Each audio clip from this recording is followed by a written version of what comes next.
आप सभी को नमस्कार। मैं इस वक्त माधोपुर में हूँ। माधोपुर सोमनाथ क्षेत्र से 75 किलोमीटर दूरी पर है। ये जो आप देख रहे हो ये माधवराय मंदिर, ये जो गांव के अंदर आता है।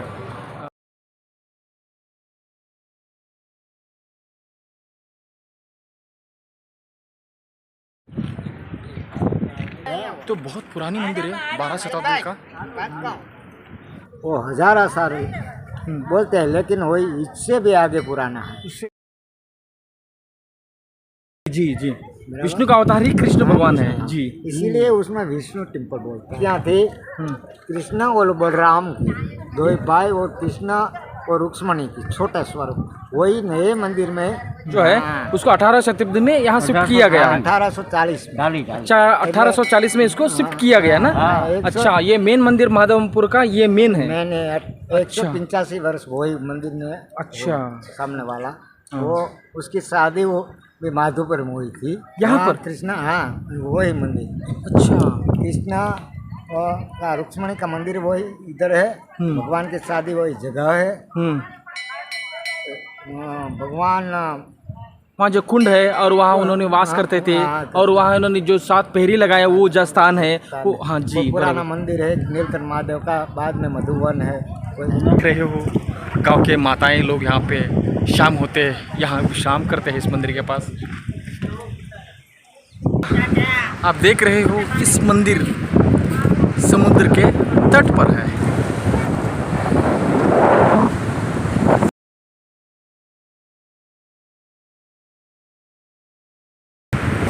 ये बहुत बड़ा बीच है यहाँ पर, जितना हमारा आंखें की नज़र जा सकता है उससे भी ज़्यादा ही है। बहुत ही बड़ा है, बहुत ही बड़ा, बहुत सुंदर। ये जो लड़का है, सही कहता हूँ, जब मुझे रास्ता पता नहीं था, जब गांव से आ रहा था, तो ये लड़का ने मुझे इस मंदिर को दिखाया, इस बीच तरफ लेके आया। बहुत प्यारा सा लड़का है। क्या नाम है बेटा तेरा? हितेश। हाँ, हितेश नाम के बेटा। वाह, बहुत सुंदर।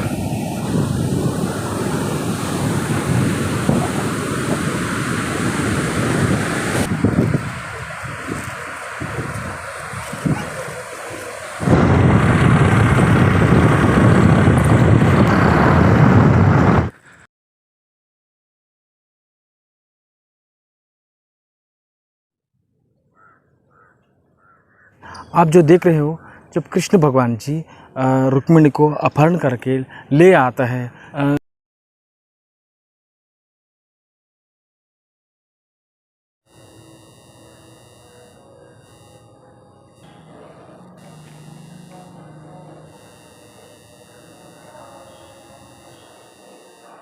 कृष्ण जी।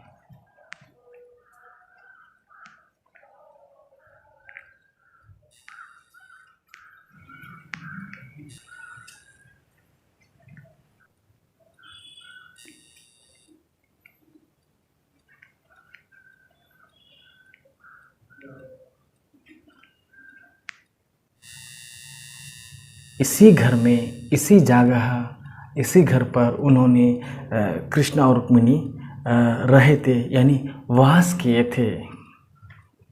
और इसका बाद ही, यानी इसके बाद विवाह कर लेते हैं। विवाह के बाद द्वारका में चले जाते हैं। कृष्ण भगवान रुक्मिणी से जब विवाह करते तभी उन्होंने हर दिन यहाँ नहाया करते थे। और जिस दिन विवाह होता है, जब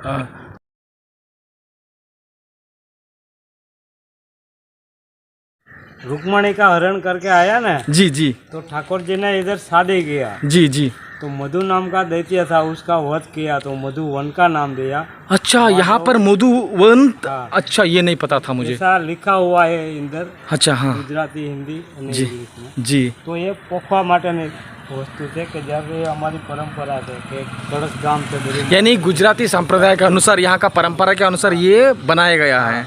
अच्छा, तो अच्छा। इसके हर चैत्र मास में मेला लगता है, तो 12 के दिन बड़ा उत्सव मनाया जाता है। चैत्र मास यानी मई महीने में, हाँ। मई 10 को होगा ना?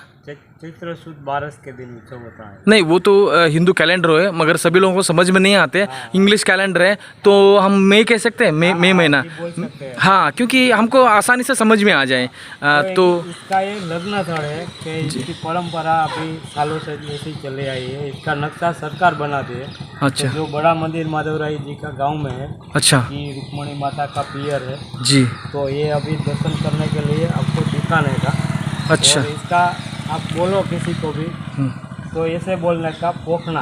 पोकड़ा। हाँ, तो ये पोखवा माटेना स्थल है। और अंदर इसका माटला है भगवान का। माटला। यहाँ शादी का फेरा लिया था भगवान ने। जी जी देखो आप दर्शन कराओ, यज्ञ कुंड है ये। जी जी।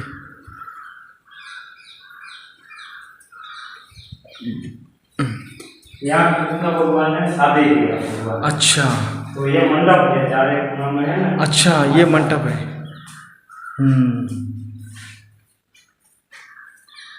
अच्छा, ये ही कुंड था ना वो? यही कुंड है। इसी कुंड का 7 पैरे उन्होंने कृष्ण भगवान और रुक्मिणी से किए थे। अच्छा, और यहाँ फेरा लिया भगवान, इसी जगह पे पैरा लिया है। ये इनका लग्न स्थल है। हाँ, हाँ। और सामने कृष्ण भगवान और माता जी का चरण पादुका है। अच्छा, सामने जो मंदिर है वो चरण पादुका। वहाँ कन्यादान दिया था भगवान ने। अच्छा, कन्यादान किए थे। 33 के कोटे देवताओं ने मिलकर किया था। अच्छा। तो इसका वहाँ चरण है भगवान का, कृष्ण का। यानी इस स्थान पर देवी देवता लोग आकर उनका कन्यादान करते हैं। हाँ, अच्छा यहाँ चरण पादुका है। अच्छा, नीचे होता है। सारी देवगण यहाँ होगा ना उस समय में? वो बंदर सब कुछ इधर ही रहते हैं अभी। अच्छा इसका ये लग्न स्थल है।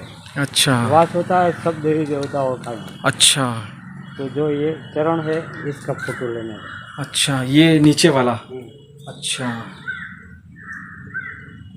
कृष्ण भगवान की चरण हम भी थोड़ा स्पर्श करेंगे। हाँ। और ये माता का है। माता जी का। अच्छा, ये जो है राउंड यानी डिजाइन वगैरह है, ये माता जी का है। और ये कृष्ण जी का पादुका है। और इसी स्थान पर सारी देवगण जो है कृष्ण जी को कन्यादान करते हैं। बहुत सुंदर, इतना महत्तर स्थान। अरे बाप रे, नारायण। और ये वन है पूरा। अच्छा, ये सारे वन था अब। अच्छा तो इसके अंदर रोज वास होता है। बंदर है, मोर है, अच्छा तोता है, कौवा है। अच्छा ऐसे जंगल है पूरा। अच्छा ये अभी इधर सजाया जाता है इसका मंडप। अच्छा, ये क्या है? आते हैं ना, इसका लग्न स्थल है। अच्छा, यहाँ भी अभी भी लोग यहाँ से विवाह करते हैं यहाँ पर स्थान पर? तो इधर इसका मांडवा सजाया जाता है। अच्छा, अभी भी यहाँ का जो स्थानीय लोग हैं यहाँ पर आकर अपना विवाह कर लेते हैं। और इस जगह जो हमने आपको कुंड को दिखाया, उस कुंड में स्नान किया करते थे। यहाँ तो लोग बहुत कम आते हैं, बहुत विरल, इसलिए यहाँ इतना शांत है। तो लोग भीड़ भाड़ तो बिल्कुल नहीं है। अभी हमने स्नान जो जहाँ वास करते थे वो देखा और स्नान करते थे वो देखा। अभी कृष्ण जी जो विवाह कर लेते हैं यानी अग्नि साक्षी 7 पैरे लेते हैं, वो स्थान हम देखेंगे। यहाँ जो मेला लगता है मई महीने में 10 तारीख को मेला लगता है। उस समय जो मेला आके यहाँ पर ये जो 2 है यहाँ पर जो आ जाता है। अभी यहाँ जो रुक्मिणी मंदिर है इसे मधुवन कहते। आइए देखते हैं।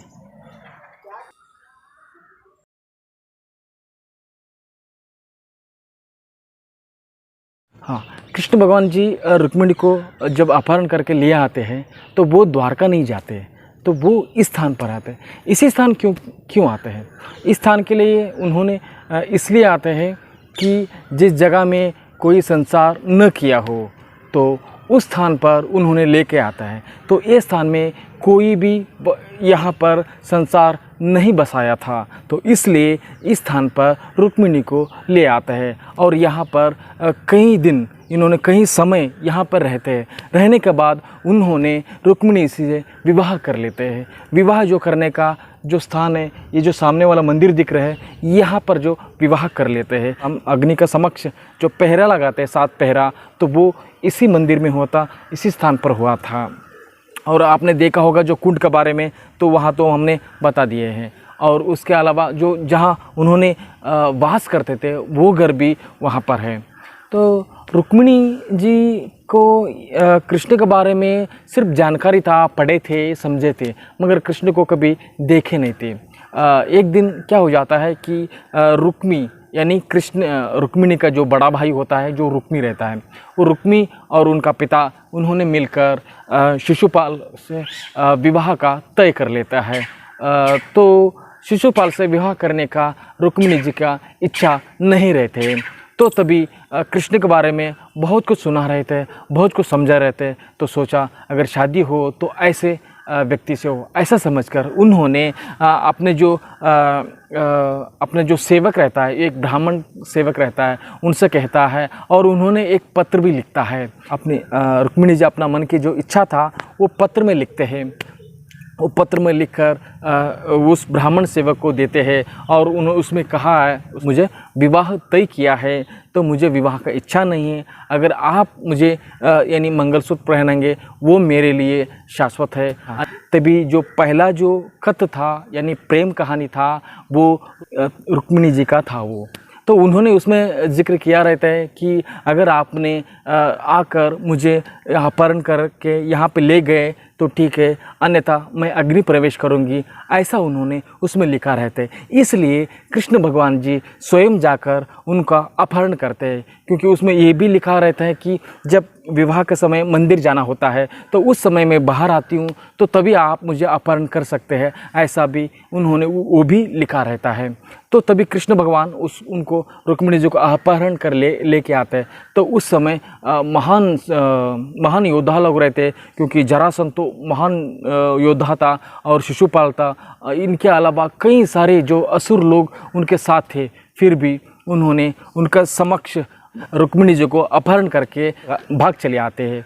तो उन्होंने सीधा द्वारका नहीं जाता है, तो उन्होंने इस स्थान पर आता है जिस स्थान पर अभी जो ये माधवपुर है, तो इस माधवपुर में आके उन्होंने वास करता है।